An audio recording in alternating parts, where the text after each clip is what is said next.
जो विशेष रूप से ट्रांसपोर्ट ये सब्जेक्ट है, ये संविधान में कॉन्करेंट लिस्ट में है। जिस निर्णय पर कानून बनाने का अधिकार राज्य सरकार को है, उसको स्टेट लिस्ट कहा जाता है। जिस विषय पर कानून बनाने का अधिकार भारत सरकार को है, उसको सेंट्रल लिस्ट कहा जाता है। और जो सब्जेक्ट दोनों के अधीन होता है, उसको कॉन्करेंट लिस्ट कहा जाता है। तो हमारा ये परिवहन विभाग का जो काम है, वो ट्रांसपोर्ट डिपार्टमेंट का, ये राज्य सरकार और हम मिलकर करते हैं। और इसलिए लगातार राज्य सरकारों के साथ मिलकर हम काम करते हैं, लगातार उनको प्रस्ताव देते हैं, चर्चा करते हैं, यूनानिमस डिसीजन करते हैं। और हर साल हम ये मीटिंग आयोजित करते हैं। ये 2 दिन की मीटिंग होती है, 7 और 8 जनवरी 2 दिन हुई।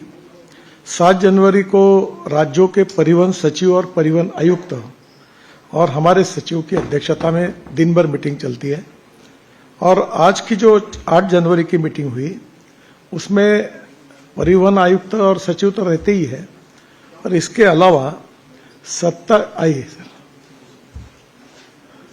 27 राज्यों के परिवहन मंत्री भी इसमें उपस्थित हुए हैं। और टोटल ये मीटिंग में जो 27 मंत्री जो थे अलग अलग राज्यों के, इनके साथ 12 विषयों पर चर्चा हुई है। तो ये 12 विषयों की जानकारी मैं आपको बता देता हूं। जैसे इस डिपार्टमेंट को, रोड मिनिस्ट्री को जितना आपके तरफ से प्रेम से जितना कुछ ज्यादा आता है, उतना इस डिपार्टमेंट का बहुत नहीं के बराबर आता है, पर ये बहुत इंपॉर्टेंट है। तो ये 12 सब्जेक्ट जो है वो आम आदमी के जीवन से रिलेटेड है। तो पहला इंपॉर्टेंट है कैशलेस ट्रीटमेंट। हमने एक स्कीम तैयार की थी, इसका विधिवत उद्घाटन जल्द से जल्द प्रधानमंत्री जी के द्वारा होगा। उसका नाम भी उस समय जाहिर होगा। हमने वो स्कीम का पहले पायलट प्रोजेक्ट करके कुछ राज्यों में ट्रायल करके देखी थी, और जब पायलट सक्सेस हुआ तब स्कीम लॉन्च करने का निर्णय हुआ है। इसमें सारे राज्यों के साथ हमने, क्योंकि ये तैयारी करने के लिए ये सब राज्यों के सहयोग के बिना नहीं हो सकती। ये जो स्कीम है वो ऐसी है कि राज्य में, देश में कहीं भी अगर एक्सीडेंट होता है, किसी भी रोड पर, केवल एनएच पर नहीं, किसी भी रोड पर अगर एक्सीडेंट होता है, तो पहला स्कीम का पार्ट ऐसा है कि उस व्यक्ति को उठाकर हॉस्पिटल में पहुंचाने का काम करके जो व्यक्ति करेगा, क्योंकि लोगों में एक ऐसा एप्रीहेंशन है कि एक्सीडेंट वाले को कोई बचाने के लिए जाएंगे, कोई पुलिस पीछे लग जाएगी। बाद में सुप्रीम कोर्ट ने भी निर्णय दिया। तो एम्स जो है, उन्होंने एक रिपोर्ट दिया है कि देश में जो 5 लाख एक्सीडेंट होते हैं और करीब 1,80,000 मौतें होती है, उसमें अगर हमने मेडिकल ट्रीटमेंट अगर तुरंत दी तो हम 50 से 60,000 लोगों की हम जान बचा सकते हैं, 30% लोगों की। तो ये रिपोर्ट को ध्यान में लेते हुए स्कीम आई है। और इसमें अभी पहली बात, जो इसको एक्सीडेंट होने के बाद हॉस्पिटल तक पहुंचाएगा, तो उसको हमने राहवीर बोला है, और उसको हम 25,000 रुपये का अवार्ड देंगे। दूसरी बात, कोई भी हॉस्पिटल में, प्राइवेट, पब्लिक, सरकारी, कोई भी, उसको जहां एडमिट किया जाएगा, वहां मिनिमम 7 दिन का 1.5 लाख रुपए तक का खर्चा हम देंगे। उसका इंश्योरेंस डिपार्टमेंट से ये पैसा, इंश्योरेंस के साथ हमने कोऑर्डिनेशन किया है, और ये पैसा इंश्योरेंस की तरफ से हम उनको देंगे। जो गाड़ियों का इंश्योरेंस नहीं हुआ है, तो उनको ये पैसा हमारे रोड सेफ्टी फंड से हम देंगे।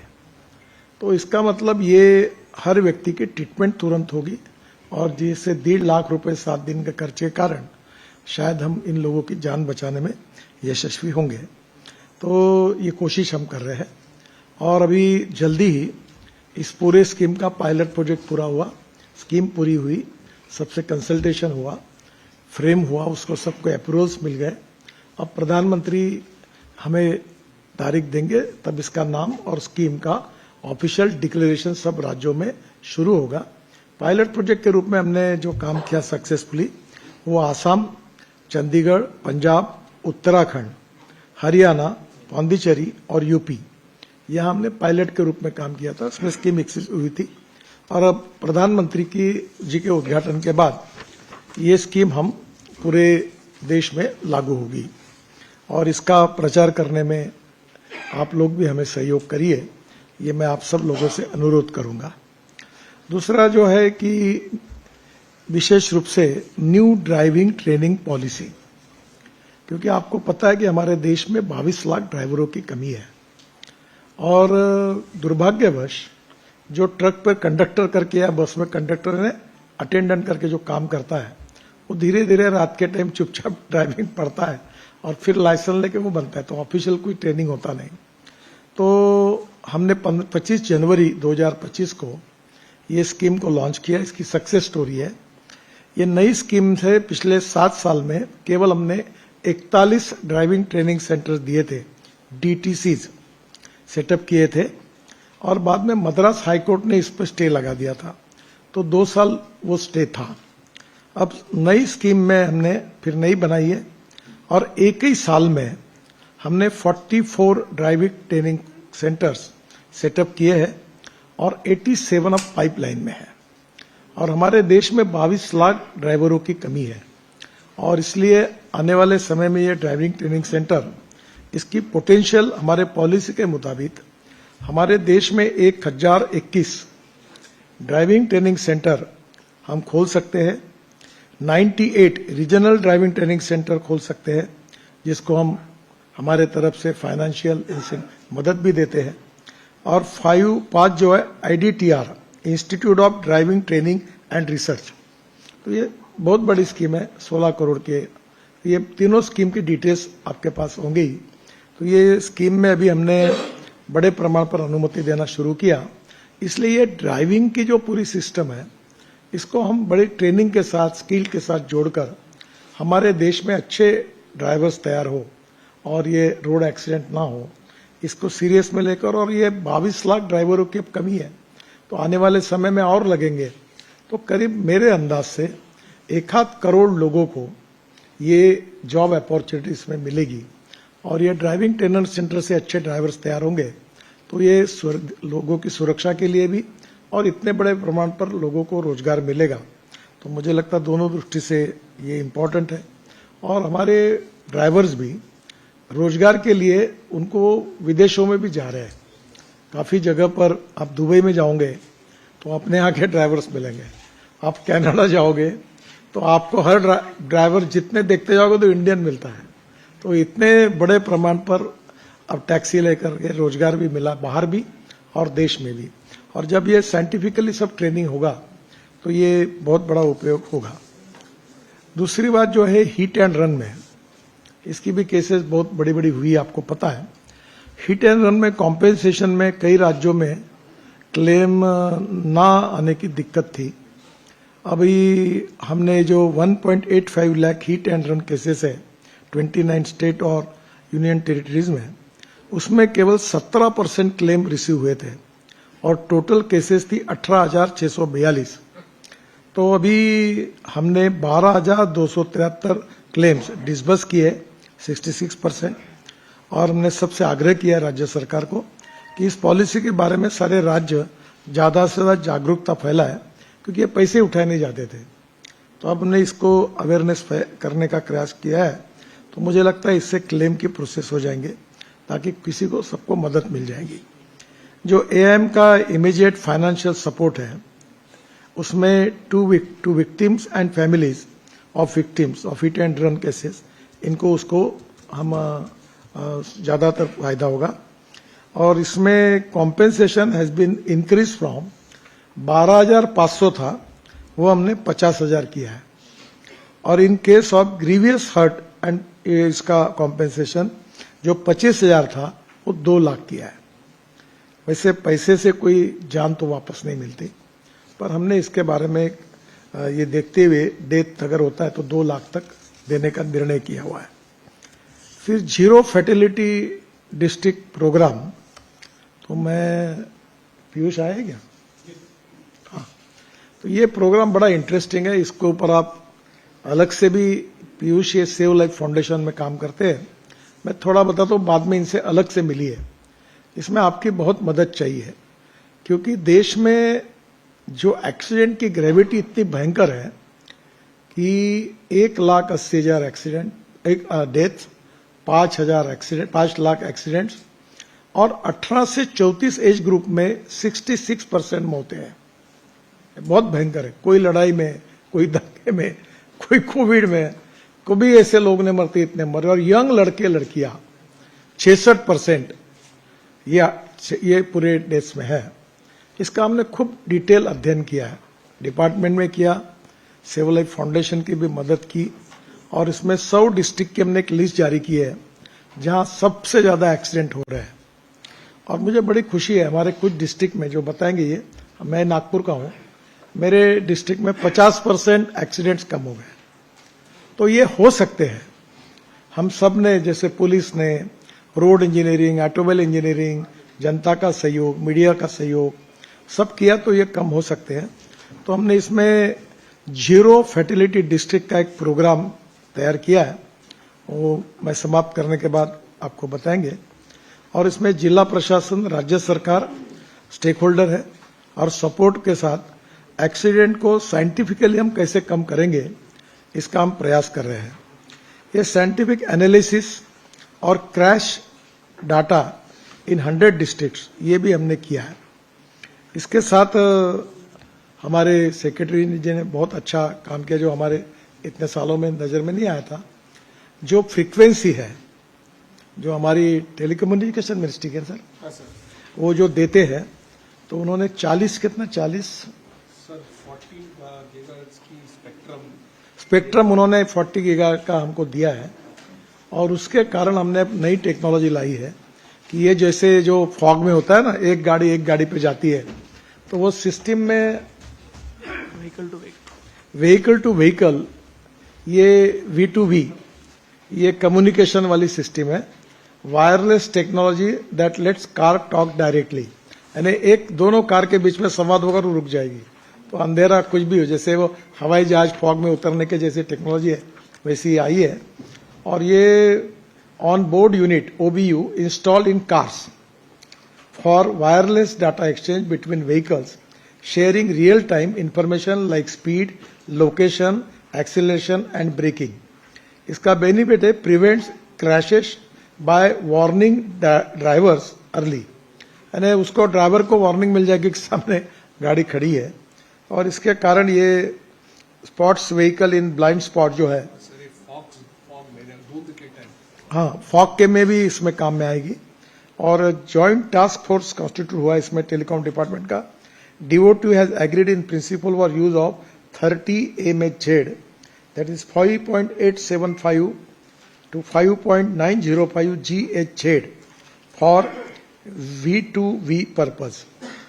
ये जो हमको जो उन्होंने ये दिए फ्रीक्वेंसी हमारी कॉमन भाषा में, तो अगर कुछ होगा तो साहब इसके बारे में डिटेल बताएंगे। पहली बार हमने ये बड़ा रिवोल्यूशनरी डिसीजन किया है, इसके कारण ये एक्सीडेंट को टाल पाएंगे।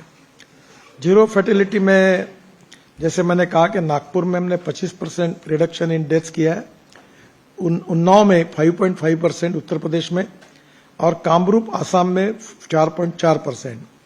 ये identifies high risk corridors, junctions, road users, groups and time pattern. तो हम आपको पूरी कुंडली अब दे रहे हैं, अच्छे काम कहाँ हुआ ये भी दे रहे हैं और कहाँ नहीं हो रहा ये भी दे रहे हैं। और डाटा में आपको इसका उपयोग करके पब्लिक इंफॉर्मेशन देकर एक अवेयरनेस पैदा करना है। जो अच्छा कि उन्होंने कोशिश की उनके लिए आपको अच्छा ही कही है, और जो जहां और भी रिपीटेड बढ़ रहा है एक्सीडेंट, लोग मर रहे हैं, तो अभी इनको जरा जागरूक होकर काम करना है, ये भी आप कह सकते हैं। तो ये एक बात है, इसके बारे में बाद में ये जानकारी देंगे। बाद में एक्सेसिबिलिटी फॉर दिव्यांग लोग हैं, उनके लिए बसेस में चढ़ते समय बहुत दिक्कतें थी, तो हमने सिटी बस दिव्यांगजन फ्रेंडली होनी चाहिए करके अब बस कोड को बदल दिया है। जो सिटी बसेस है वो जो ऐसे बेचारे को 75-80 साल के लोगों को चढ़ना मुश्किल होता है, उसके लिए हमने स्पेशल प्रोविजन की है। और जैसे एयरपोर्ट में आपको बसेस होती है ना, उस प्रकार की सिस्टम की है। और जो लॉन्ग टर्म 300-400 किलोमीटर जाते हैं, वहां भी जो बड़े ब्रांड है वॉल्वो वगैरह जैसे, उनमें भी एक अपना पाइप पकड़कर बड़ा आसानी से आप चढ़ सकते हैं। तो दिव्यांगों के लिए फ्रेंडली सिस्टम करने का इसमें आया है। सारे बसेस में हाइड्रोलिक नीलिंग, मतलब बस अपने आप नीचे झुक जाएगी ऐसी और वो लोग चढ़ जाएंगे, ये भी हम कर रहे हैं। वृद्ध लोगों और दिव्यांगजनों को चढ़ने में आसानी होगी। इसके अलावा व्हील चेयर, लिफ्ट, रैम्प ये सब भी होगा और जगह जगह पर सपोर्ट और पकड़ने के लिए हैंडल होगा। तो अब क्या है कि ये बहुत उपयोगी, और ये सबसे बड़ी बात है कि ये अभी पिछले 3 महीने में 3 बसें जल गई और उसमें 146 लोग जिंदे जल गए। बहुत गंभीर घटना हुई। अभी तक मैं भी, ये जब आते थे हथौड़े वाले, तो मैं भी बोलता था इनका रोजगार जाएगा। तो अभी हमने एक नया निर्णय किया है, बस बॉडी कोड, जिसके अनुसार ये सिस्टम जैसे आई, तो ये जो 6 बस एक्सीडेंट में 3 महीने में 145 डेथ हुई है। पुअर डिजाइन, पुअर क्वालिटी और मन चाहे मर्सिडीज का डुप्लीकेट लोगो लगा दिया अभी राजस्थान में, और इतने इसमें वायलेशन है। एक प्रकार से तो 302 का गुना लगाना चाहिए, इतने भयंकर वायलेशन है। तो अभी इसके बारे में हमने कानून को सख्त करने के लिए रिवाइज बस बॉडी कोड 1 सितंबर 2025 को लागू किया है। ये इंटरनेशनल स्टैंडर्ड का है, जैसे यूरोप में, अमेरिका में, और आप जैसे बसेस देखो वैसी दिखेगी। और अब ये बॉडी बिल्डिंग वालों को स्टॉप कर दिया है। अब ये काम जो है, ये जो ऑटोमोबाइल मैन्युफैक्चरर्स है, OEMs, वही अपनी बस बॉडी बनाएगा। और अगर जो कोई प्राइवेटली कोई बनाएंगे तो हमारी कमिटी होगी, भारत सरकार का अधिकार होगा, और उसमें कितनी मशीन्स है, कितने प्रकार के, उसके पूरे स्टैंडर्ड्स पक्के होंगे। हमारी एक्सपर्ट कमेटी होंगी, जाकर वो फैक्ट्री चेक करेंगे, तभी उनको, जैसे कोई है 2-3 कर्नाटक में है, एक महाराष्ट्र में, जो ऐसे स्टैंडर्ड के कोई होंगे, उनके साथ अन्याय नहीं होगा। अगर किसी को खोलना होगा तो प्रोफेशनली उस स्टैंडर्ड को मेंटेन करके फिर वो ये सब कर सकेंगे। तो ये हमने इसमें लाया है। रिवाइज बस कोड 1 सितंबर से लागू हो गया है। इसमें नए नियम लागू होने के बाद कुछ समस्या सामने आई है कि नए नियमों के पहले मैनुअल बस बॉडी बिल्डर जो थे, उनके द्वारा सेल्फ सर्टिफिकेशन से रजिस्ट्रेशन हो जाता था, वो अब रद्द हो गया है। नए नियमों के बाद अब बस मैन्युफैक्चर टेस्टिंग एजेंसी में टाइप अप्रूवल सर्टिफिकेट लेने के बाद ही वो रजिस्टर होगा। फिर भी नए नियमों के बाद कुछ दिक्कतें अगर सामने आई तो 1 सितंबर 2025 के बाद भी देखा गया है कि कुछ बसेस बिना टाइप अप्रूवल से रजिस्टर हुई है। और ये जो गंभीर काम हुआ है, ये जो परिवहन विभाग में, चाहे स्टेट गवर्नमेंट में हो, कहीं भी हो, अब इसके ऊपर कड़ी कार्रवाई के हमने प्रोविजन भी की है। और कुछ केसेस के बारे में तो हम CBI तक इंक्वायरी करने तक उसको रिकमेंड करने वाले हैं, क्योंकि जिस प्रकार से ये घटनाएं हो रही है, इतने लोग जल के मर रहे हैं, वो अच्छी नहीं है। इसके लिए एक और क्रैश इन्वेस्टिगेशन के लिए इसकी एक साइंटिफिक लेबोरेटरी, उसके आधार पर भी कुछ निर्णय किए हैं। ये जो क्रैश इन्वेस्टिगेशन है, उसमें स्लीपर कोच की बसेस आ रही है आजकल। इसमें अभी ये स्लीपर कोच की बसेज जो होगी, to be only manufactured by automobile companies, क्योंकि ये और इसमें इतना बड़ा कांच होता है और उसके बाजू में प्लास्टिक का हथौड़ा होता है। अगर बस में आग लग गई, अभी एक घटना हुई तो पूरे कांच तोड़ दिया और सब लोग बाहर आ गए। उसमें ऊपर में भी एक गेट होता है, 5-6 जगह से बाहर निकल सकते हैं। तो अभी अब स्लीपर कोच में हमने वो भी चिंता की है, ताकि इसके बाद किसी की मृत्यु ना हो। तो accreditation of bus facilities to be done by central government, ये हमारे हाथ में लिया है, ताकि हम अब इसके बारे में कोई कॉम्प्रोमाइज नहीं करेंगे। Existing buses to be retrofitted with fire detection system, emergency exit with hammers, emergency lighting, driver अगर उसको नींद आती है तो हमारे बस में भी हमने प्रोविजन की है कि तुरंत अलार्म होगा, ड्राउजीनेस इंडिकेटर्स, वो तुरंत उसको अलर्ट करेंगे। इसके साथ साथ प्रपोज जो हमने मोटर व्हीकल एक्ट है, उसकी चर्चा हुई। हमने कुछ तैयार किया था, कुछ सुझाव सेक्रेटरी के इसमें लोगों ने किया, कुछ मंत्रियों के इसमें किया है। तो मैं उसका डिटेल तो आपको अभी पार्लियामेंट में, इस सेशन में, अभी पहले कैबिनेट में जाएंगे। कैबिनेट के पहले एक सब कमेटी बनी है राजनाथ सिंह जी की अध्यक्षता में, उसको हम लोग उनके पास जाएंगे, उनके अप्रूवल से फिर कैबिनेट जाएंगे। और आज के जो कुछ सुझाव हमारे पास सेक्रेटरी और मंत्री जी ने दिए थे, वो भी सुझाव उसमें डालकर फिर हम लोग इसको आगे लेके जाएंगे। नहीं, मुझे आगे आइए ना, एक चेयर डाल दो इधर। इसमें मेजर जो अमेंडमेंट्स है वो improving road safety, ease of doing business, citizen services, improved regulations, improved mobility, emission regulations, simplified definitions and languages, harmonization with global standards, international standards, ये इसकी विशेषता है और इसके डिटेल आउटकम आपको देंगे। एक बात अच्छी हुई है जो आपको बाद में सेक्रेटरी बताएंगे, हमारे डिपार्टमेंट में टोटल अलग अलग प्रकार के जो सजाएं होती थी, फाइन होती थी, उसमें काफी जगह पर कोर्ट में केसेस, क्रिमिनल लॉ भी लगता था। ऐसे कितने केसेस थे सर? 58 प्रावधान थे। 58 प्रावधान थे। 42 प्रावधान। अभी हमने प्रधानमंत्री जी ने कहा कि ईज ऑफ बिजनेस में तो अभी केवल 52 प्रावधान हम निकाल दिए। तो अभी आपको डायरेक्ट अधिकारी के पास हो जाएगा और 3 महीने के अंदर अगर उसने निर्णय नहीं किया तो केस खत्म हो जाएगा। तो अधिकारी 42 दिन का, तो 42 दिन में अगर उनको निर्णय करना पड़ेगा तो नेचुरली इसके कारण ट्रांसपेरेंसी आएगी और लाखों केसेस जो छोटे मोटे कोर्ट में पड़ी होगी वो अब खत्म हो जाएगी। तो स्क्रैपिंग पॉलिसी की भी चर्चा हुई और इसमें मुझे बहुत खुशी है बताते समय कि पहले कठिनाइयां थी। अभी दिसंबर 2025 तक करीब 3,94,000 व्हीकल स्क्रैप हो गए हैं।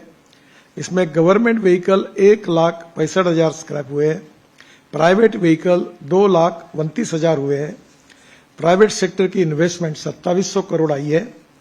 इंपोर्ट ऑफ स्क्रैप मटेरियल जो स्टील था वो 60 लाख टन हमारे यहाँ मिला है। Recovery from scrap steel 3.76 lakh ton, that is 6%, और 40,000 करोड़ इन जीएसटी रेवेन्यू में इसका फायदा होगा। 70 लाख एडिशनल जॉब इसमें क्रिएट होंगे। रीयूटिलाइजेशन ऑफ रॉ मटेरियल 33%, इसमें CO2 रिडक्शन होगा 6,353 kilo ton, equivalent to of planting of 26 crore trees. और स्क्रैप मेटल में 3.76 lakh ton of scrap steel, lead, aluminium, platinum, palladium, ये सब इंपॉर्टेंट मटेरियल वो उससे स्क्रैपिंग से मिल रहे हैं। इससे हमारा इंपोर्ट कम होगा। ये सब मटेरियल, इलेक्ट्रिक, ये सब हम इंपोर्ट करते हैं। तो नेचुरली ये जो स्क्रैपिंग होगा ये waste to wealth and knowledge to wealth, तो ये वेस्ट मटेरियल से फिर से ये सर्कुलेशन इकोनॉमी इससे बढ़ेगी।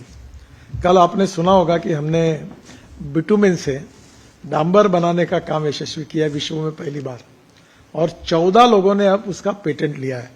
तो परली जलेगी नहीं, तो उसका डांबर बनेगा और 30% पेट्रोलियम बिटुमिन डालकर होगा। अब उसके स्टैंड कल बहुत बड़ा कार्यक्रम हुआ है और विश्व में पहली बार हमारे संशोधकों ने ये काम किया है। तो वैसे ये इसमें भी ये सब इसका रिसाइकलिंग होना, ये देश की इकोनॉमी को बहुत बड़ा योगदान होगा। इसमें जो सेमीकंडक्टर है एंड रेयर अर्थ मटेरियल है, उसका जो शॉर्टेज इशू है उसमें भी इसके कारण मदद मिलेगी। जो व्हीकल टू व्हीकल जो कम्युनिकेशन वाली बात है वो मैंने आपको बता दी है। थोड़ा ये स्पेक्ट्रम के बारे में सेक्रेटरी साहब बताएंगे और फिर 100 डिस्ट्रिक्ट जो है उसके बारे में पीयूष जी बताएंगे। व्हीकल टू व्हीकल कम्युनिकेशन जो है ये बहुत ही कम देशों में है और व्हीकल अपने आप में दूसरे व्हीकल के साथ कम्युनिकेट कर सकती है बिना नेटवर्क में जाए हुए। तो ये प्रावधान आने से रोड सेफ्टी में बहुत इसमें इम्पैक्ट आएगा और खासकर हम उम्मीद करते हैं कि जो ट्रकें या गाड़ियां सड़क के साथ खड़ी रहती हैं, पता नहीं रहता, गाड़ी स्पीड में आती है और फिर एक्सीडेंट हो जाता है, उसमें कई सारी क्षति भी होती है। तो इस तरह के जो एक्सीडेंट्स हैं वो हम खत्म कर पाएंगे क्योंकि ऑटोमेटिकली वार्निंग आ जाएगी। शर्मा जी इधर आइए। ये जो इसका खर्चा है तकरीबन 5 से 7 हजार रुपए की है। इसको हमने स्टैंडर्ड्स इसके बना के जो OEMs के साथ मिलके इसकी स्टैंडर्ड्स हम पूरी करा रहे। स्टैंडर्ड जैसी पूरी हो जाएगी तो हम इसका एक नोटिफिकेशन अधिसूचना निकाल देंगे जो इससे पहले तो नई गाड़ियां में लगे और फिर पुरानी गाड़ियों में भी वो स्थापित हो जाए, ऑन बोर्ड यूनिट है वो स्थापित हो जाए। इसके लिए डिपार्टमेंट ऑफ टेलीकॉम की तरह उनके नेशनल फ्रीक्वेंसी एलोकेशन प्लान के तहत हमें फ्री स्पेक्ट्रम मिलेगा वो रिमोट की तरह ये फ्री स्पेक्ट्रम हर एक गाड़ी वाला जो मैन्युफैक्चरर है या ओबीयू बनाने वाला है वो इसका प्रयोग करके गाड़ी में इंस्टॉल करा सकता है। तो ये एक बहुत बड़ा कदम है। बहुत कम देश हैं जहां पर ये व्हीकल टू व्हीकल कम्युनिकेशन प्रयोग में लाई जा रही है, और हमें उम्मीद है कि जो मंत्री जी के और डिपार्टमेंट ऑफ टेलीकॉम से भी इसमें हमें बहुत मदद मिली है कि उससे चलते हुए हम इसको इसी साल हम पूरी तरह लागू करा पाए।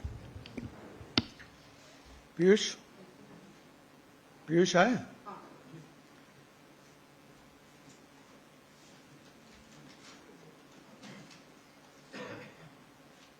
हाँ, बताइए। बहुत बहुत धन्यवाद सर। आप सभी को मेरा नमस्कार। थोड़ा सामने इधर, अच्छा, इधर बीच में आइए। एक प्रेजेंटेशन है आपके लिए, अगर आप उसको लॉन्च कर दें प्रेजेंटेशन को। जी,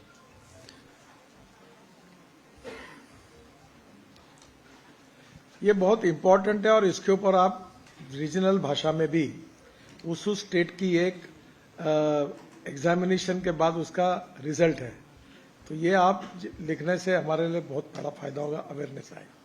धन्यवाद सर। ये जो कार्यक्रम है जीरो फेटालिटी डिस्ट्रिक्ट नाम का, ये इसका जो लक्ष्य है वो है कि 2030 तक जो भारत ने यूएन सस्टेनेबल डेवलपमेंट गोल्स और स्टॉकहोम डिक्लेरेशन 2020 के अंदर जो कमिट करा है कि हम 2030 तक जो दुर्घटनाएं और जो मौतें हो रही हैं उसको हम 50% रिड्यूस करेंगे, ये उसकी तरफ एम्ड है। ये कॉम्प्लीमेंट्री प्रोग्राम है जो कि बाकी जो भारत सरकार की जो स्कीम्स चल रही हैं, जो कानून है और जो आज जो अनाउंसमेंट्स हुए हैं उनको कॉम्प्लीमेंट करता है। लेकिन इसमें अगर आप पूछेंगे तो सबसे पहला सवाल ये आता है कि अगर आपको देश में 50% मौतें कम करनी है तो आप शुरुआत कहां से करेंगे, where do you start from. तो उसके लिए हमने एक सिंपल सिस्टम बनाया। हमने जो भारत सरकार का जो क्रैश डेटा होता है उसको पुल करके एक इंडेक्सिंग फॉर्मूला बनाया जो टॉप राइट पे आपको दिखेगा। उस इंडेक्सिंग फॉर्मूला के बेसिस पे हमने देश के 650 आउट ऑफ 780 डिस्ट्रिक्ट जिनका डेटा अवेलेबल था उनको हमने इंडेक्स करा। हर डिस्ट्रिक्ट को एक इंडेक्स वैल्यू दी। अगर आपके पास जो प्रेजेंटेशन है अगर आप देखेंगे तो पेज नंबर 87 से 91 तक वो 100 रैंकिंग अवेलेबल है, और हर रैंकिंग के साथ जो उसकी इंडेक्स वैल्यू आ रही है उसके बेसिस पे हमने रैंकिंग उसको अलॉट करी है। अब डिस्ट्रिक्ट्स क्यों? डिस्ट्रिक्ट्स इसलिए क्योंकि करीब 65% जो दुर्घटनाएं और मौतें हो रही हैं वो नेशनल हाईवेज के बाहर हो रही हैं। ये स्टेट हाईवेज पे, स्टेट एक्सप्रेसवेज पे, एमडीआर्स, ओडीआर्स, जो बाकी प्रकार की सड़कें होती हैं उन पे हो रही हैं। और जो दुर्घटनाएं हो रही हैं वो इस वजह से हो रही हैं क्योंकि जो लोकल रोड डिजाइन है, पुलिसिंग पैटर्न्स हैं, जो जैसे भी मंत्री जी ने बताया कि अगर 1/3 जो लोग आज की डेट में मारे जा रहे हैं उनकी जान बचा सकते हैं अगर उनको समय पे चिकित्सा मिल पाए, तो जो ट्रॉमा केयर पैटर्न्स हैं उसके ऊपर डिपेंड करता है, जो कि सभी चीजें जो हैं वो at a unit level district पे आके रेस्ट होती हैं वो। तो इस कार्यक्रम के अंदर हमने जो ये एग्रीगेशन करा है 100 डिस्ट्रिक्ट्स का जो रैंकिंग करी है, जो रैंकिंग आप देख सकते हैं पेज 87 से 91 तक, उसमें जो ओवरऑल ट्रेंड्स हैं मैं इसको रिपीट नहीं करूंगा क्योंकि ये प्रेजेंटेशन में ऑलरेडी है आपके पास, बट ब्रॉडली जो डेटा ये कह रहा है कि कुछ टॉप टाइम जोन्स निकल के आ रहे हैं, कुछ क्रैश कॉन्फ़िगरेशन निकल के आ रहे हैं कि ये जो दुर्घटनाएं हो रही हैं किस प्रकार की हो रही हैं। तो अगर आप देखेंगे कि nearly 1/4 of all fatalities are attributed to rear end collision, जब गाड़ी किसी गाड़ी को पीछे से टक्कर मारती है, और ये एक बहुत ही कॉमन कॉन्फ़िगरेशन है हमारे हाई स्पीड रोड्स पर। सिमिलरली अगर आप देखें कि ऐसे कौन से वायलेशंस हैं जो कंट्रीब्यूट कर रहे हैं इन दुर्घटनाओं को, तो उसमें स्पीडिंग, रैश ड्राइविंग, डेंजरस जो ओवरटेकिंग है, specially overtaking from the left, ये काफी बड़ा इसमें कारण बन जाता है। इसके जरिए अगर मैं आपको एक केस स्टडी दिखाऊंगा एक डिस्ट्रिक्ट की, जिसके अंदर आपको पता लगेगा कि हम इसको एनालाइज कैसे कर रहे हैं और उसका एक्शन प्लान कैसे बनाया जा रहा है। बट वेरी क्विकली ये जो कार्यक्रम है, ये जो करंट अप्रोच है उससे थोड़ा अलग है। इसमें instead of looking at specific black spots हम एक पूरे सिस्टम को देखते हैं। जैसे कि अगर हम एक जनपद की बात करें तो जनपद में 8, 9 या 12, 16 बड़े कॉरिडोर होते हैं, तो हम एक कॉरिडोर लेवल पे इसको रिजॉल्व करने का मोटिव है। वन टाइम एडवाइजरीज को से हटके अगर हम इसमें टाइम बाउंड एक एक्शन प्लान बेसिस पर काम करें तो ये उसका दूसरा फोकस है। अभी आप सुनते होंगे पुलिस एनफोर्समेंट ड्राइव चला रही है, लेकिन इस कार्यक्रम का पूरा जो फोकस है वो एक एनफोर्समेंट स्ट्रैटेजी पर है, जो कि एक ओवरऑल तरीके से साल भर चलता रहेगा। वो कैसे चलेगा उसको हम आपको अभी दिखाएंगे। Similarly around trauma care and similarly around awareness campaigns. इसका जो ऑपरेटिंग मॉडल है उसमें तीन प्रकार के यूनिट्स हैं। एक तो डिस्ट्रिक्ट यूनिट है, एक स्टेट यूनिट है और एक नेशनल लेवल का जो मॉर्थ का जो सेटअप है। इसमें जो डिस्ट्रिक्ट लेवल का जो कार्यक्रम है, जो 100 डिस्ट्रिक्ट्स हैं, उनसे हमारा एक्सपेक्टेशन ये है कि वो अपने डिस्ट्रिक्ट्स में नोडल ऑफिसर्स को अपॉइंट करें, जो उनको साइट्स जो हमने चिन्हित करी हैं उन पे उन ऑफिसर्स का विजिट हो, उसका उन साइट्स का ऑडिट हो, उसके बेसिस पे जो एक्शन प्लान्स, BOQs, जो बजट्स बनने हैं वो बनाए जाएं। उसके बाद उसका डिपार्टमेंट लेवल पे एग्जीक्यूशन हो और उसके मंथली रिव्यूज हों। आज ये बहुत सारे स्टेट्स के साथ हमने इसको डिस्कस करा है। स्टेट लेवल पे इसके क्वार्टरली रिव्यूज हों और जो भी अप्रूवल्स देने हैं, जो भी बजटरी एलोकेशंस होने हैं, वो स्टेट लेवल पे होगा। और जो मॉर्थ के लेवल पर है वो ये है कि मॉर्थ हैं, हम हैं और मॉर्थ की और पार्टनर एजेंसीज हैं, हम लोग मिलके जो भी डेटा एनालिसिस है, कस्टमाइज्ड एक्शन प्लान्स हैं, जो भी टेक्निकल सपोर्ट देना है, जैसे कि अगर कुछ केसेस में कॉम्प्लिकेटेड इंटरसेक्शन है जहां पर दुर्घटनाएं हो रही हैं और उस कॉम्प्लिकेटेड इंटरसेक्शन को रीडिजाइन करना है, तो उसको हम रीडिजाइन करने में जो टेक्निकल सपोर्ट रिक्वायर्ड है वो हम प्रदान करेंगे उसमें। इसी के साथ साथ कुछ मॉनिटरिंग फ्रेमवर्क्स एंड डैशबोर्ड्स बनाए जा रहे हैं, जिससे कि हम एक जो त्रुटियां हैं, एक त्रुटि का हम ट्रैक कर सकें और उसके ऊपर हम फॉलो अप कर सकें। और मॉर्थ की तरफ से जो भी इसके लिए जो पॉलिसी डायरेक्शन आएगा, जैसे कि मोटर व्हीकल अमेंडमेंट एक्ट में कई सेक्शंस हैं जो है नॉन मोटराइज्ड ट्रांसपोर्ट सेफ्टी के लिए, जिसमें कि स्टेट्स को रूल बनाने हैं, तो उसके लिए जो भारत सरकार से जो डायरेक्शन जाना है उसमें असिस्टेंस दी जाएगी। सिमिलरली 136A सेक्शन है जो कि इलेक्ट्रॉनिक एनफोर्समेंट से रिलेटेड है, तो इलेक्ट्रॉनिक एनफोर्समेंट की स्ट्रैटेजी कैसे हो, उसको कैसे इंप्लीमेंट करा जाए, वो सब चीजें पॉलिसी डायरेक्शन के अंदर आती हैं। इसमें स्टेट से हमने आज कुछ 6 चीजों का रिक्वेस्ट करा है, ये भी स्लाइड्स में है तो मैं इसको रिपीट नहीं करूंगा। स्टेट के लेवल पे कुछ ऑर्डर्स इशू होने हैं, जो कि 15 स्टेट जो इसमें इन्वॉल्व हैं उसमें से 9 स्टेट्स ने ऑर्डर्स इशू कर दिए हैं, 6 के अभी इशू होना बाकी हैं। उसी के साथ साथ इंजीनियरिंग, एनफोर्समेंट, ट्रॉमा केयर और कम्युनिटी एंगेजमेंट में जो स्पेसिफिक एक्टिविटीज होनी है उसके लिए हमने कुछ गाइडेंस प्रोवाइड करी है इसमें। और इसी के साथ साथ जो पूरा कार्यक्रम है उसको हमने एक गाइड बुक के तरीके से एक डिस्ट्रिक्ट मैजिस्ट्रेट्स और SPs के लिए एक गाइड बुक रिलीज करी है, जिसको यूज करके वो इस प्रोग्राम को रिव्यू कर सकते हैं। और इस प्रोग्राम के अंतर्गत उनको जिस भी टूल की जरूरत पड़ेगी वो इसमें जो QR कोड्स दिए हुए हैं वो सभी टूल्स उनको अवेलेबल कराए जाएंगे, चाहे वो डेटा एनालिसिस के हों, जियो स्पेशल एनालिसिस के हों, चाहे वो इम्प्लीमेंटेशन रिलेटेड जो गाइडेंस है उसके लिए हो। एक मैं आपको क्विकली एक एग्जांपल दूंगा, एक केस स्टडी दिखाऊंगा। ये एक स्पेसिफिक डिस्ट्रिक्ट का है। इसमें हमने 2 साल का डेटा एनालिसिस करा। इसमें आप देखेंगे 2023 और 24 के बीच में थोड़ा सा रिडक्शन हुआ है, लेकिन उसके बाद भी ये one of the target districts है, क्योंकि इसमें जो मौतें हो रही हैं और इसमें जो ट्रेंड है जो इंजरीज का, वो अभी भी काफी चिंताजनक है। इसको हमने पूरे डिस्ट्रिक्ट बता दो ना, नाम फिगड़ा क्या है? नासिक है सर, लिखा हुआ सर, नासिक रूरल है सर, क्योंकि इनके तरफ से नासिक में जाना चाहिए ना।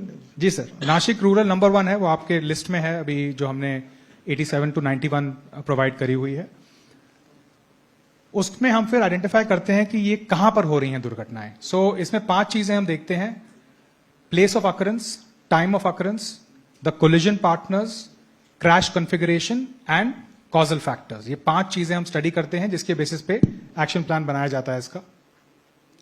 तो जैसे यहां पर 18 कॉरिडोर हैं, हर रोड का नाम, उसकी जो ओनर एजेंसी है, उस रोड का जो लेंथ है, उसका starting lat long, ending lat long, total number of fatalities and fatalities per kilometre. तो आप इसको प्रायोरिटाइज कर सकते हैं अपने डिस्ट्रिक्ट में कि अगर आपको काम शुरू करना है तो किस प्रायोरिटी में, किस रैंकिंग में आप उसको शुरू करेंगे। उसके साथ साथ एक टेम्पोरल एनालिसिस करा जाता है। इसमें आप देखेंगे ब्रॉडली दुर्घटनाएं पूरे साल में हो रही हैं, लेकिन 3 ऐसे महीने निकल के आ रहे हैं जो कि थोड़ा आउटलायर्स हैं, जिसमें कि एनफोर्समेंट स्ट्रैटेजी जब हम बनाएंगे तो इसको हम उसमें ध्यान रखेंगे। सिमिलरली टाइम जोन में अगर हम देखें तो दोपहर के 3 बजे से लेकर रात के 12 बजे का जो टाइम है वो सबसे डेंजरस टाइम है इस डिस्ट्रिक्ट में, लेकिन उसके अंदर भी जो शाम का 6 से 9 का जो टाइम है उसमें सबसे अधिक दुर्घटनाएं और दुर्घटनाओं में मौतें हो रही हैं।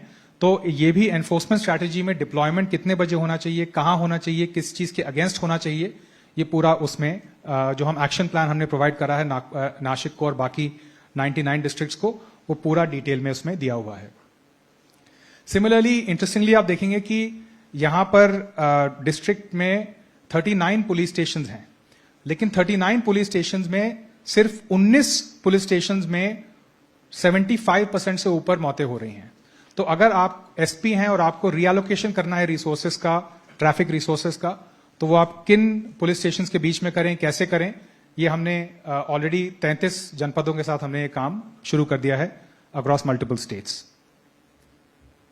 सिमिलरली कॉजल फैक्टर्स पर आएंगे तो अगर हम कॉन्फ़िगरेशन देखते हैं तो हेड ऑन जो कि सामने से भिड़ना, रेयर एंड कोलिजन और पेडेस्ट्रियन रिलेटेड जो क्रैशेस हैं वो सबसे अधिक मात्रा में इस डिस्ट्रिक्ट में पाए जा रहे हैं। साइड इंपैक्ट भी है, इसका मतलब कि जो माइनर रोड मेजर रोड से मिल रही हैं उसका ट्रीटमेंट नहीं है, जिसकी वजह से साइड इंपैक्ट वहां पर हो रहा है। इंटरसेक्शन ट्रीटमेंट भी इसमें मिसिंग हो सकता है, तो उसको हमने हाईलाइट करा हुआ है।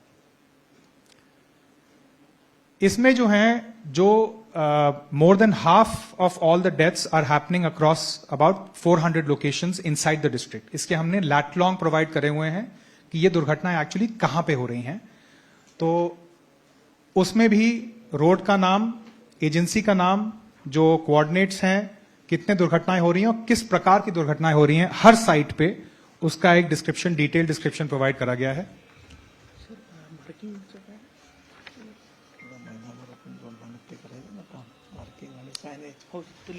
कुछ बिहेवियरल पैटर्न्स निकल के आते हैं इसमें। तो speeding expectedly is a big cause of fatalities on this particular district, rash driving and then overtaking and so on and so forth. इसको हम, इस डेटा को हम थोड़ा we take it with a pinch of salt, because जब ground level officer जब record करते हैं दुर्घटनाएं तो वो टिपिकली रैश ड्राइविंग और स्पीडिंग को ही एट्रीब्यूट करते हैं, इनका फोरेंसिक जांच नहीं होती है कई दुर्घटनाओं की। तो but it is enough to give us some sense of guidance की वेयर टू लुक। सिमिलरली ये ट्रैफिक वायलेशंस कहां पर हो रहे हैं, तो पुलिस का डिप्लॉयमेंट एग्जैक्टली कहां पर होना चाहिए, किन साइट्स पे और किस समय पे होना चाहिए, वो हमने आपको ऑलरेडी बताया हुआ है। These are the locations. उसके बाद हम आते हैं एनफोर्समेंट एक्शन प्लान पे। तो एनफोर्समेंट एक्शन प्लान में हमने बताया हुआ है कि किस पुलिस थाने के अंडर किस समय पे किसके अगेंस्ट इसका एनफोर्समेंट होना चाहिए। ये पूरी साइट्स का डेटा है। फिर ट्रॉमा केयर पे आते हैं। ट्रॉमा केयर पे हमें ये पता लगा है कि ज्यादातर जो विक्टिम्स हैं वो प्राइवेट तरीकों से अस्पताल पहुंच रहे हैं। जो सरकार की जो 108 सर्विस है वो सिर्फ 18 करीब 19% लोगों को ही अस्पताल पहुंचा पा रही है। तो इसमें जो डिप्लॉयमेंट पैटर्न है, ये एम्बुलेंसेज एक्चुअली कहां डिप्लॉयड हैं, कितनी हैं, उसके ऊपर भी इनपुट दिया गया है। और इसमें इस केस में जो डिविजनल कमिश्नर नासिक हैं और जो महाराष्ट्र सरकार है, उन्होंने इस पे एक्शन ऑलरेडी स्टार्ट कर दिया है। अगर हम इंजीनियरिंग की बात करें, जो कि एक काफी कॉम्प्लेक्स सेट ऑफ इश्यूज आते हैं, तो इसमें हमने बहुत ही डिटेल्ड गाइडेंस दी हुई है। हमने आइडेंटिफाई करा है कि करीब 20 ऐसे इंजीनियरिंग के इश्यूज हैं जो कि रेपिटेटिव हैं, जो कि ऑलमोस्ट आपको हर सड़क पे नजर आएंगे। गैप इन मीडियन हो गया, मिसिंग क्रैश बैरियर हो गया, ऑब्जेक्ट्स जो होते हैं सड़क पे, एक्सपोज्ड ऑब्जेक्ट्स, तो ऐसी कई चीजें हैं। उनका जो ट्रीटमेंट होना है उसके लिए एक हमने गाइड बुक प्रोवाइड करी है, और उसको कैप्चर कैसे करना है उसके लिए सर्वे फॉर्म उसमें प्रोवाइड करा गया है। ये एजेंसी वाइज है, तो ये जैसे प्रीवियस वाला NHAI के लिए था, ये PWD के लिए है, और ये अर्बन लोकल बॉडी के लिए है कि वो अपने अपने जुरिस्डिक्शन में इस पे एक्शन कैसे लें।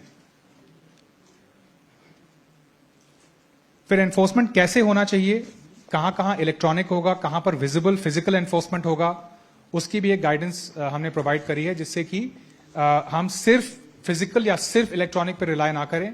हम एक एक्चुअली इसको एक मिक्स एनफोर्समेंट रखें, जिससे कि पुलिस प्रेजेंस नजर आए डिटेल में। And similarly for trauma care, इसमें इंजीनियरिंग गाइड बुक हमने प्रोवाइड करी हुई है, डिटेल्ड जो कि आईआरसी को रेफर करती है और जो रेपिटेटिव इश्यूज हैं उनको ट्रीट करने पे इसमें फोकस है। These are the repetitive engineering issues, आपकी स्लाइड्स में है तो मैं इसको रिपीट नहीं करूंगा। एनफोर्समेंट के लिए गाइड बुक प्रोवाइड करी गई है जिसमें कि एनफोर्समेंट ड्राइव्स कैसे चलाई जा सकती हैं इन इश्यूज को फोकस करके, सो ऑन एंड सो फोर्थ। हमारा ये मानना है कि जीरो फेटालिटी डिस्ट्रिक्ट प्रोग्राम के लिए आपको नए फंड्स की जरूरत नहीं है। इसमें कई चीजें जो हैं वो रोड कॉन्ट्रैक्टर के स्कोप के अंडर आती हैं, जहां पर जो रोड है वो एक कंसेशन रोड है। कई डिस्ट्रिक्ट्स में के पास जो एग्जिस्टिंग फंड्स, जैसे महाराष्ट्र में ऑर्डर इशू हुआ है कि 1% of district development funds can be allocated for treating these issues. So in some cases it runs into crores and is able to provide the required intervention. Similarly, एक जो road safety fund है state का, उसको भी इसमें use कराया सकता है, तो इसके लिए नए बजट्स की जरूरत नहीं पड़नी चाहिए। उसके बाद इसका एक मॉनिटरिंग फ्रेमवर्क है जिसके लिए एक मार्गदर्शक पोर्टल है जो कि हम डिस्ट्रिक्ट्स को अवेलेबल कराएंगे। ये भी अंडर डेवलपमेंट है, बट इसमें आइडिया ये है कि आप अपने डिस्ट्रिक्ट का जो स्टेटस है वो देख सकते हैं, वहां जहां जहां त्रुटियां हैं उनको नोट कर सकते हैं और उस पर जिस एजेंसी को एक्शन लेना है उसको भी आप ट्रैक कर सकते हैं। ये असम में ऑलरेडी चल रहा है, जो कि हमने असम सरकार के साथ बनाया था। ये सारे जो डिस्ट्रिक्ट्स हैं असम में, उनकी ट्रैकिंग हो रही है with regard to the performance.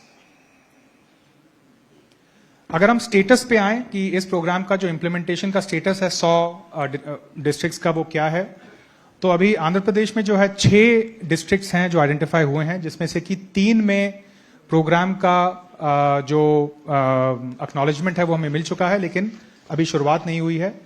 Bihar में अभी 6 में से 1 में भी काम शुरू नहीं हुआ है।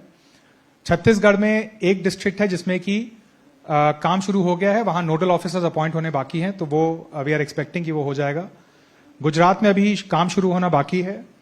हरियाणा में एक डिस्ट्रिक्ट है जिसमें कि इनिशियल एक्नॉलेजमेंट आ गया है और उनको अभी जो नोडल ऑफिसर्स हैं और उनको जो एक कन्वीनिंग मीटिंग करनी है सारे डिपार्टमेंट्स की, वो होनी अभी बाकी है। कर्नाटका में 9 डिस्ट्रिक्ट हैं और 9 के 9 में प्रोग्राम शुरू हो चुका है।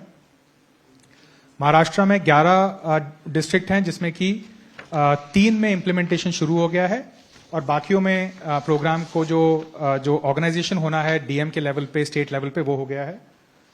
मध्य प्रदेश में 6 डिस्ट्रिक्ट हैं जिसमें से कि इम्प्लीमेंटेशन अभी तक किसी भी स्टार्ट नहीं हुआ है, लेकिन 3-6 में से वहां पर प्रोग्राम को एक्नॉलेज कर लिया गया है। उड़ीसा में प्रोग्राम शुरू हो गया है 2 डिस्ट्रिक्ट्स में। पंजाब में भी इम्प्लीमेंटेशन नहीं हुआ है लेकिन प्रोग्राम को एक्नॉलेज कर लिया गया है। राजस्थान में 8 डिस्ट्रिक्ट हैं जिसमें से कि 3 पे काम शुरू हो गया है। तेलंगाना में 4 में से अभी तक काम किसी में भी शुरू नहीं हुआ है। तमिलनाडु में 19 डिस्ट्रिक्ट हैं और 19 के 19 में काम शुरू हो गया है। यूपी में 20 डिस्ट्रिक्ट हैं और 20 के 20 में काम शुरू हो चुका है। और वेस्ट बंगाल में 3 डिस्ट्रिक्ट हैं जिसमें कि काम शुरू होना अभी बाकी है। सर ने ऑलरेडी इस पे ऑलरेडी कमेंट कर चुके हैं कि जो पायलट डिस्ट्रिक्ट्स थे उसमें हमने रिडक्शन देखा है 1 साल के अंदर। तो we are motivated by this results and we hope that as districts start to roll out the program, we'll see more impact on the ground.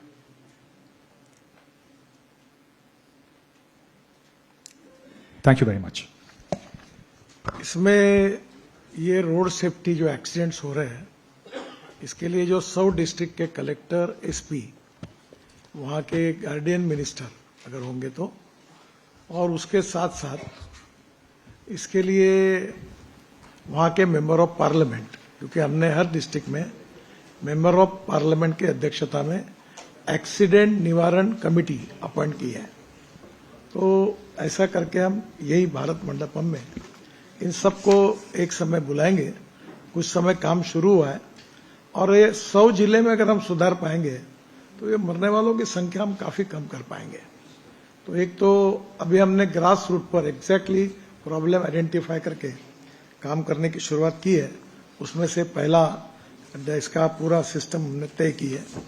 दूसरा, ये जो हमारा विशेष रूप से ये जो एक्सीडेंट्स होते हैं उसमें साइनेज और मार्किंग, इसमें बहुत ही कुछ हमारी डिफेक्ट है और इसलिए हमने ये जो हमारा नेशनल हाईवे का लिए जो रोड सुरक्षा हमारा अभियान चल रहा है January to February during the national road safety month of January to फरवरी।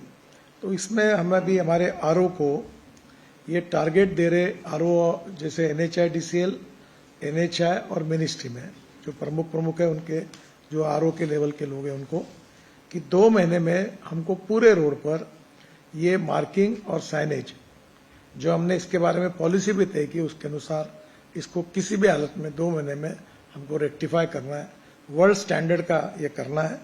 और इसमें हमने ऑलरेडी एक रेटिंग सिस्टम निकाली है कॉन्ट्रैक्टर को, काम कंस्ट्रक्शन कर रहे हैं उसका भी परफॉर्मेंस ऑडिट करके उसका रेटिंग करेंगे। तो वैसे ये साइनेज और लेन मार्किंग में ये ऐसा ही थोड़ा सा थुक पॉलिश करके अपना लगा लुआ के चले जाते हैं। तो अब इसको चेक करेंगे और इसका भी हम लोग पूरी तरह से ऑडिट करेंगे और इसका भी रेटिंग करेंगे।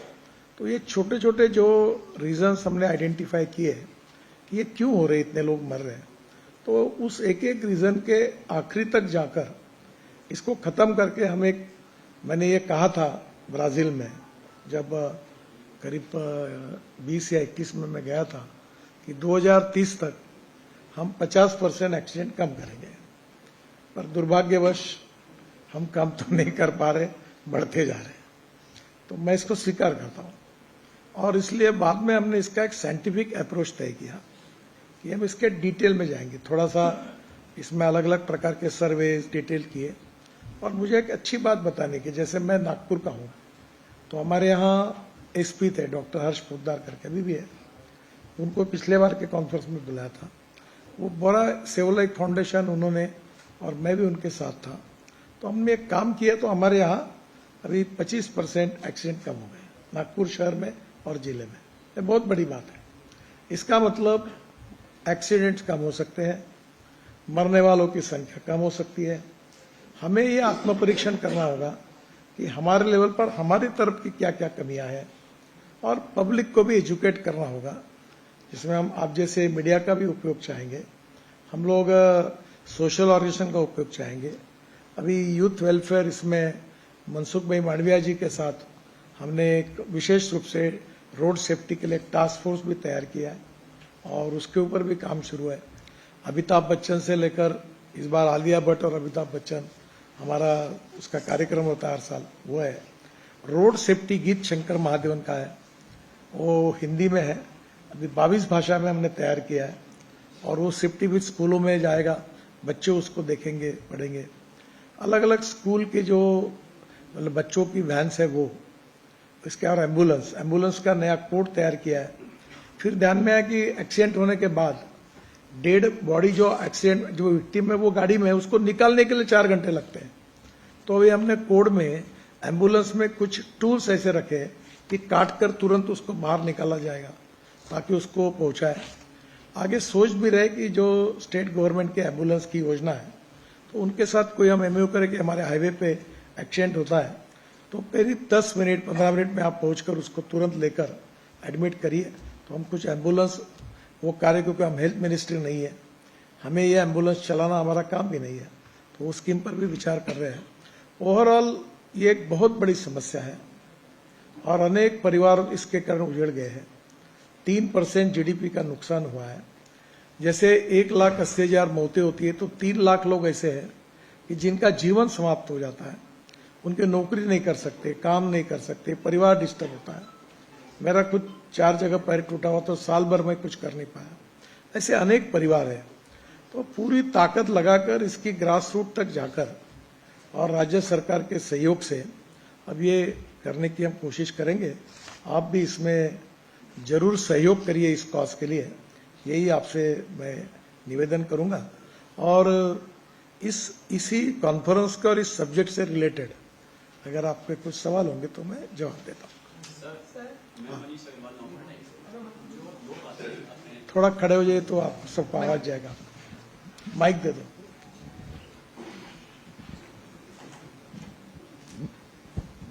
मैं मनीष अग्रवाल नवभारत टाइम्स से। सर, जो बात की सर कि कम से कम एक्सीडेंट होने चाहिए और बात भी है सर कि ना ही हो तो ज्यादा अच्छा है, लेकिन दो प्रॉब्लम सबसे बड़ी हैं। एक तो लोगों में जागरूकता, सेकंड एनफोर्समेंट की जो बात की। अभी भी सर दिल्ली में भी जो स्लीपर बसों में हैं उनमें छतों पे लगे लाद के चल रहे हैं और सबके सामने है, ट्रांसपोर्ट भी और पुलिस भी है।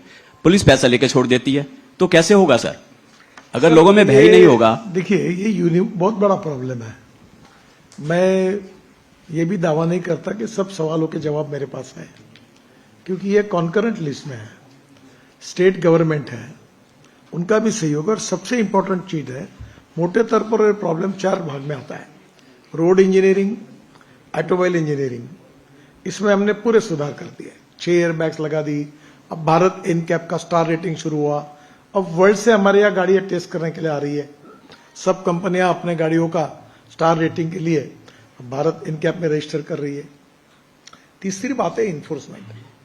हमने इलेक्ट्रॉनिक सिस्टम लाई, आईटी उसमें लाया, पेनल्टीज बढ़ाई, लोगों पर कार्रवाई की, चालान बढ़े। और सबसे बात एजुकेशन और ह्यूमन बिहेवियर। तो हमने अब बच्चों में, स्कूलों में, आपको देखा धर्मेंद्र प्रधान जी के साथ बैठकर हमने 5वीं से 10वीं तक स्कूल के एजुकेशन में कुछ लेसन्स डाले हैं, ताकि हम ये किस प्रकार से जिम्मेदार नागरिक बने। मैंने रोड जो सुरक्षा कानून है उसके प्रति डर भी नहीं और सम्मान भी नहीं, ऐसी अवस्था है। पर ये हमारे को उसको सुलझाना है। तो हम अब इसमें एजुकेशन में भी बदल कर रहे हैं, मीडिया में भी प्रयास करके सब बातें पहुंचा रहे हैं। ये ह्यूमन बिहेवियर, ये सबसे बड़ी समस्या है।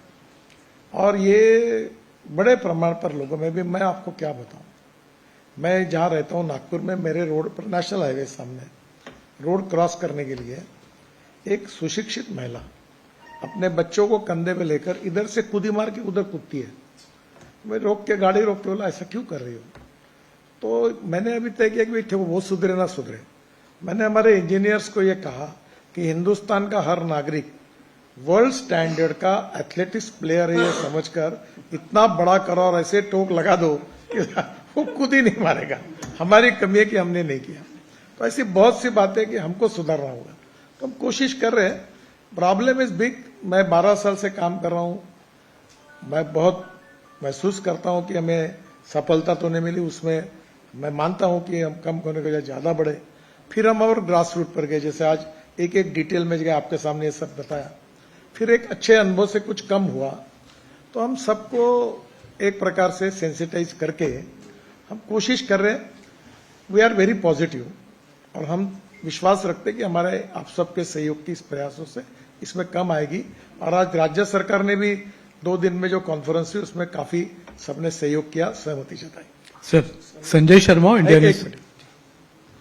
एनफोर्समेंट की टाइटनिंग की प्रक्रिया तो कुछ समय से हम भी करने की कोशिश कर रहे हैं। पहले वो एसओपी निकाले थे इलेक्ट्रॉनिक एनफोर्समेंट में, जिसमें जो सिद्धांत है, नियम है, एज वेल एज प्रक्रिया है, उसको एब्सोल्यूट क्लैरिटी के साथ ला रहे थे।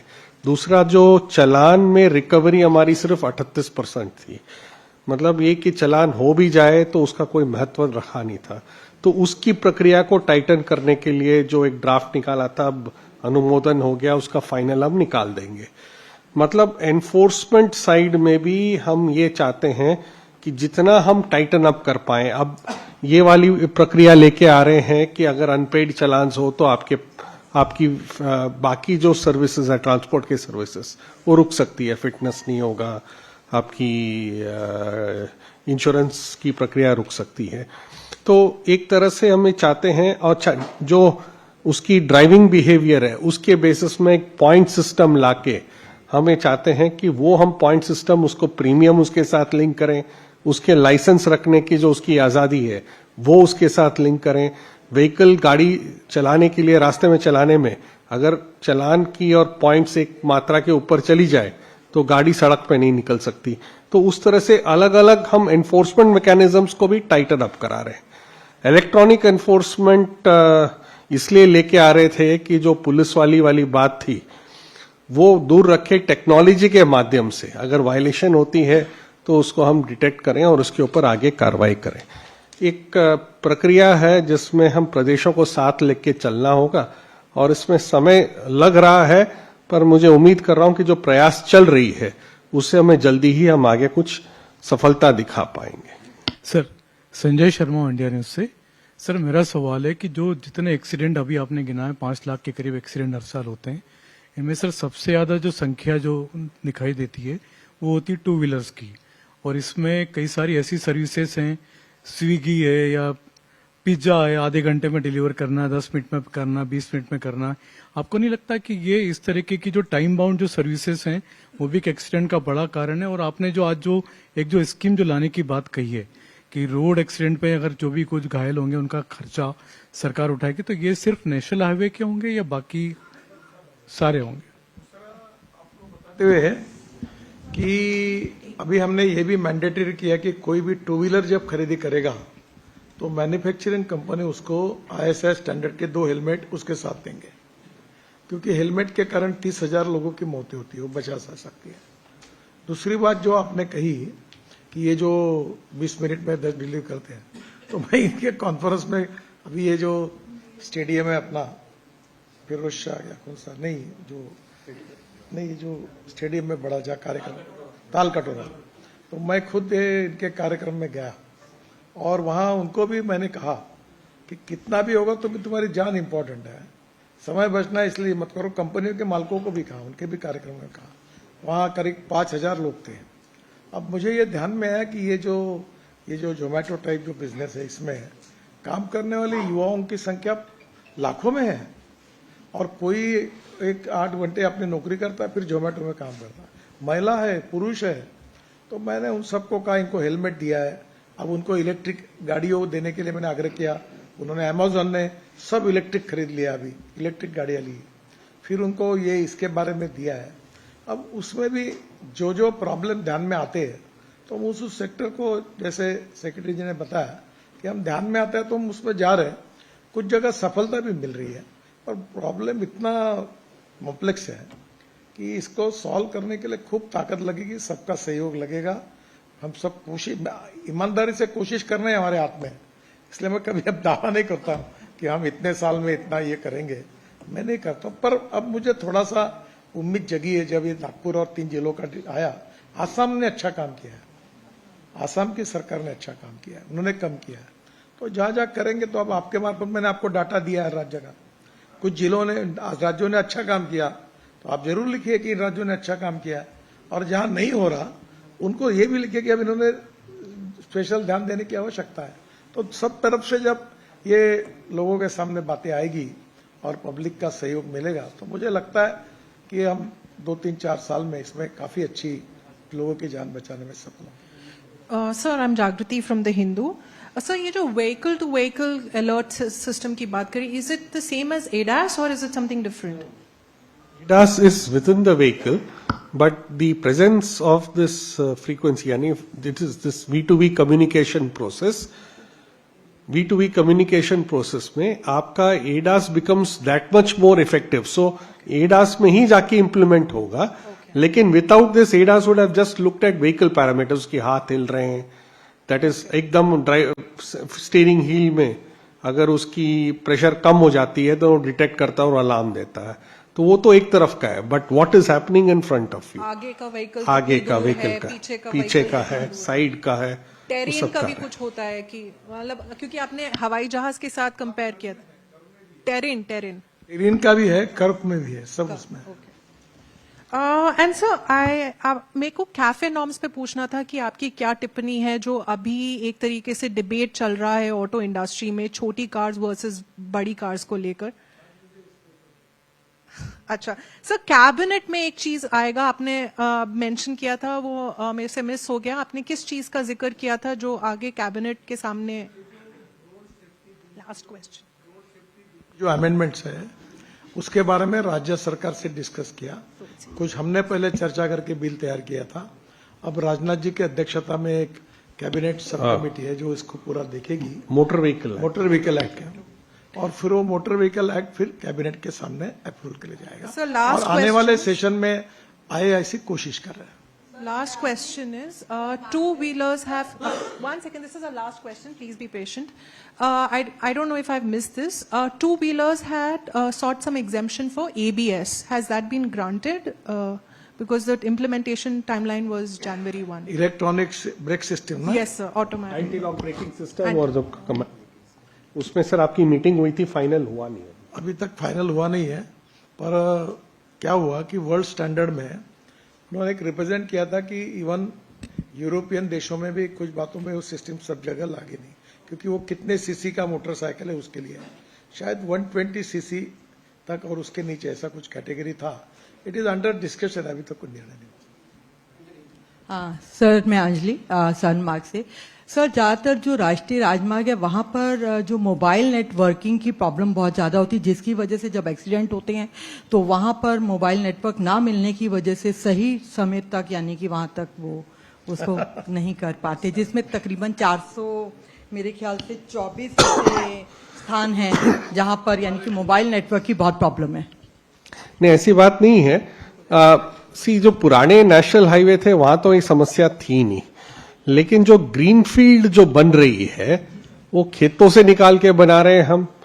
सो नेचुरली वहां पर जो टेलीकॉम की व्यवस्था आने में आपका एक टाइम लैग होता है, तो उसके लिए अभी प्रयास चली थी। चेयरमैन साहब भी गए थे वहां ट्राई में बात करके आने में कि हम इस ब्लैक स्पॉट्स, ये जो टेलीकॉम ब्लैक स्पॉट्स हैं उनका हम आइडेंटिफाई करा के उनको हम फ्लैग करा दें, ताकि जो टेलीकॉम सर्विस प्रोवाइडर्स है वहां अपनी नेटवर्क को स्थापित करने के लिए आगे कार्रवाई करें। सर इधर प्रशांत, मैं न्यूज 24 से। अभी आपने प्रेस कॉन्फ्रेंस में पे कहा कि कोई किस विषय पे कहा है कि जरूरत पड़ेगी तो सीबीआई जांच भी कराने के लिए आप तैयार हैं? ये जो बस बॉडी बनती है इसमें कोई नियमों का पालन नहीं हुआ है, वहां भी वायलेशंस है। फिर इसको अप्रूवल देने वाले अलग अलग लेयर पर अधिकारियों की परिवहन विभाग में, राज्य सरकार में भी जिम्मेदारी होती है, उसमें भी काफी घोटाले हुए, ये ध्यान में आया है। मैंने सब एक्सीडेंट के प्रेजेंटेशंस लिए, फिर उसके बाद उसके ऊपर झूठा ये लगा दिया, ब्रांड भी लगा दिए, और अब वो बस जलने के कारण, जैसे मैंने 6 इंसिडेंट हुए और 3 महीने में 145 लोग जले गए, तो ये अंदर में पूरा वायलेशन ही है पूरा।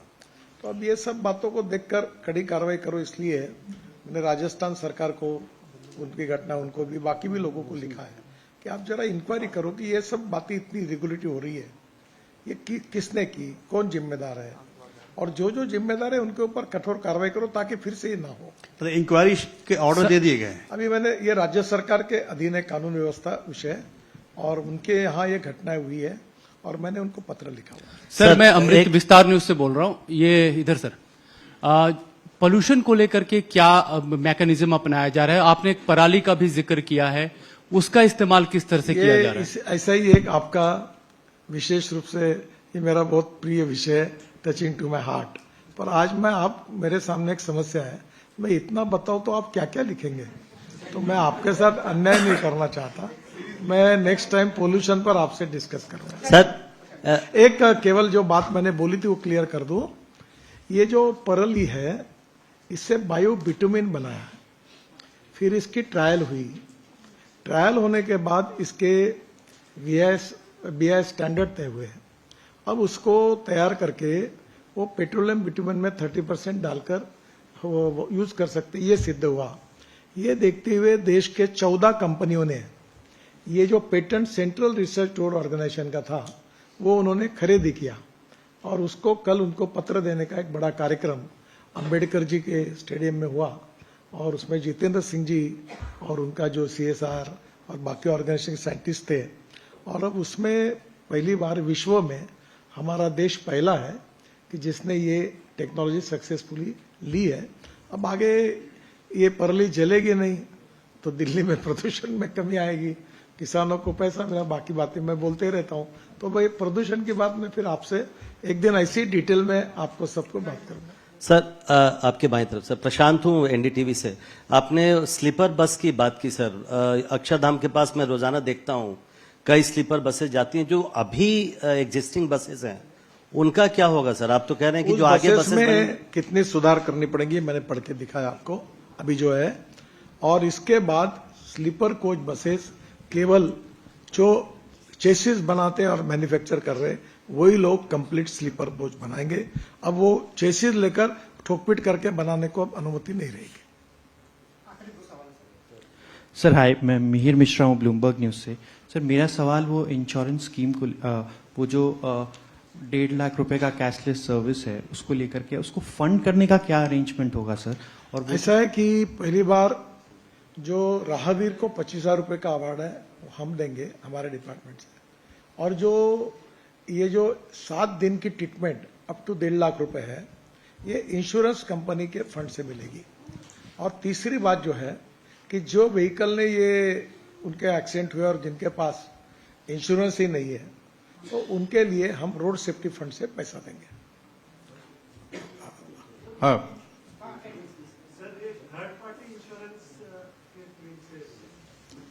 हाँ, और अभी एक ऐसी भी अध्ययन चल रहा है कि जो 1 साल में कोई वायलेशन नहीं करेंगे और कोई एक्सीडेंट नहीं करेंगे तो इंश्योरेंस के प्रीमियम में हमने इंश्योरेंस कंपनी को लिखा है कि फिर आप थोड़ा थोड़ा उसका इंश्योरेंस कम करो, फिर ये 1 साल में कोई किसी वायलेशन नहीं करेंगे तो जो एक प्रकार से नियमों का पालन करके ठीक से चलेगा उसको अवार्ड मिलेगा, और जो लगातार करेगा तो एक समय ऐसा आएगा कि उसका लाइसेंस भी कैंसिल करने तक चले जाएंगे। जो हैबिचुअल है वायलेशन कर रहा है उस पर कार्रवाई करेंगे। मैं संदीप स्वर्णकार बोल रहा हूँ वर्तमान न्यूज़पेपर से। ये जो राहगीर आपने बोला है, ये जो स्टेट्स का रोड में अगर एक्सीडेंट होगा उसको भी क्या सेंट्रल स्टेट का रोड हो, डिस्ट्रिक्ट का रोड हो, ग्राम पंचायत का रोड हो, किसी भी 63 लाख किलोमीटर हिंदुस्तान में रोड लेंथ है। हाँ, उसमें से नेशनल हाईवे 1,48,000 किलोमीटर है, और इसलिए हम किसी भी रोड पर एक्सीडेंट हो सबके लिए हमारी ये योजना लागू है। योजना का आने वाले 15 दिन में इसका पायलट प्रोजेक्ट होकर सब प्रारूप तैयार हुआ, स्टेट गवर्नमेंट की सहमति मिल गई। अब प्रधानमंत्री जी को रिक्वेस्ट किए उसका लॉन्चिंग नाम लेकर उसकी घोषणा उनके द्वारा होगी। और बचाने वाला अगर ज्यादा हो सबको ही 25,000 रुपया मिलेगा? नहीं, जो एक आदमी है उसको मिलेगा।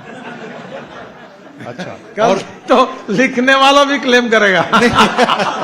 और जो कॉम्पेंसेशन का बात आपने किया है कि 12,050 से 50,000 कर दिया और 25,000 से ये जो 1 लाख, ये 2 होती है लाख ना क्या रन, क्या हिट एंड रन, हाँ, इसमें हमारी ऑलरेडी स्कीम है, और इसमें जिनका मृत्यु होता है उसके लिए हमने वो पैसा बढ़ाकर अब इसमें क्लेम ही नहीं आते हैं, तो हमने राज्य सरकार को आज इनको किया कि इसमें आप कैसे भेजिए, और हम हमारे डिपार्टमेंट से उसको वो जो पैसा मैंने जाहिर किया वो हम उनको देंगे।